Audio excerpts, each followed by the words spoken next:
Well, what's going on, everybody? Welcome back to the farm. Getting started on boil number 4 this morning. Not going to be a huge boil, sitting on really only about 35 gallons of, this is post RO, so already have, it was probably closer to 80, 90 gallons pre-RO of sap that we're working on today. Got the pump going right now from over in the cooler. So we're moving our stored RO sap from the past few days, moving it from the walk-in cooler out here to the pre-warmer. So going to be getting the fire going here in just a couple of minutes once we get some sap on. It should be a really good run today. 20s overnight, and we're going to see 50 this afternoon. So expecting to get quite a bit of sap today, which should help bolster that number. We're kind of sitting right at the low limit of what we really can process on our evaporator pan. If we do much less than that, then it's kind of hard to do. It gets really thin. So hopefully with what I get today, should have plenty to be able to, take all of it all the way to syrup. And if not, we will just get a bunch boiled off today and we'll finish up tomorrow, which isn't a big deal either.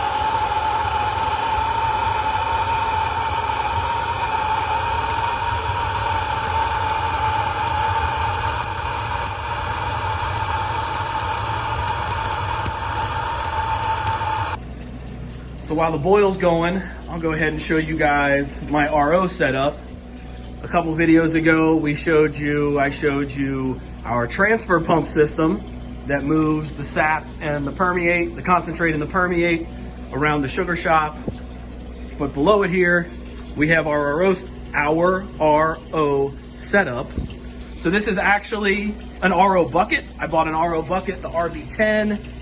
This is our 4th year running the RB10. If I remember correctly, it was around $450 4 years ago. Don't know what they cost now. So that's the 2 membrane. I believe it is like 24 gallons per hour is what it's rated at. This is our 4th season running these membranes. And I would tell you that after 4 seasons, they definitely are starting to lose some performance. It's actually getting pretty noticeable. So not going to be in the cards to replace those during the season this year, but for next sugar season, we're definitely going to have to replace the 2 RO membranes that we have out here. I had somebody ask me about this little shelf because they liked the way that it held my membrane so perfectly. This was actually just a little shelf, I believe, my dad found at Menards. It was branded as like a little grill holder, tool holder. It's got little hangers and stuff up under here, but we just cut holes in it to fit the membranes perfectly so they hang here.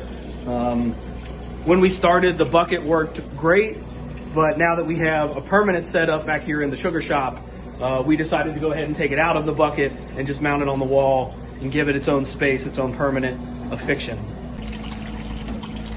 So when you're setting up your RO, what you want to do is you're trying to make sure that your permeate and your concentrate are about balanced.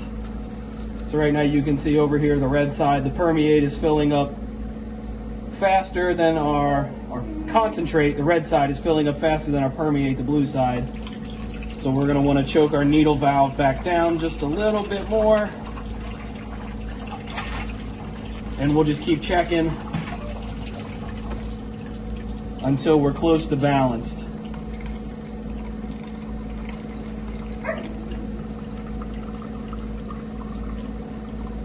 That's looking much closer. Still going to have to choke it down just a little bit more, but we're getting close. Well, we've got everything. Ran through all of our sap. Got it RO'd at least through one time. So we at least got about half the water out. Everything's on the main pan now. So we're just trying to do one last draw off. We've done 2 already. Probably a little over half a gallon of syrup finished. This should probably be another half to 3/4 when we do this last draw off. Maybe 15, 20 minutes out. So I get a lot of questions about the vacuum filter press. One thing that we've had really good luck with, a lot of people have told us that they have problems with it clogging, is I change out the pre-filter like every other draw off. Woo! And you can see there, it really cakes on a lot. of sugar, sand, and niter. So I'll take off that pre-filter and I'll put on a new one. And we have real good luck. We don't have to change the wool filter. We'll just drop in another pre-filter. We'll put this back together. We'll add our diatomaceous earth slurry to it again. And then we're just ready for our next draw off.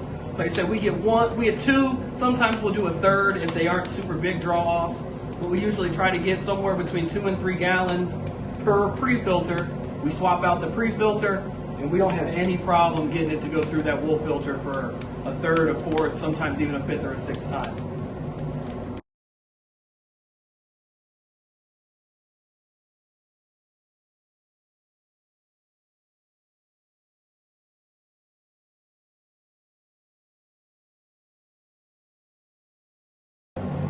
So it's inevitable, whenever we're bottling, we put this big pot underneath because we always get a little dribble coming out of the end.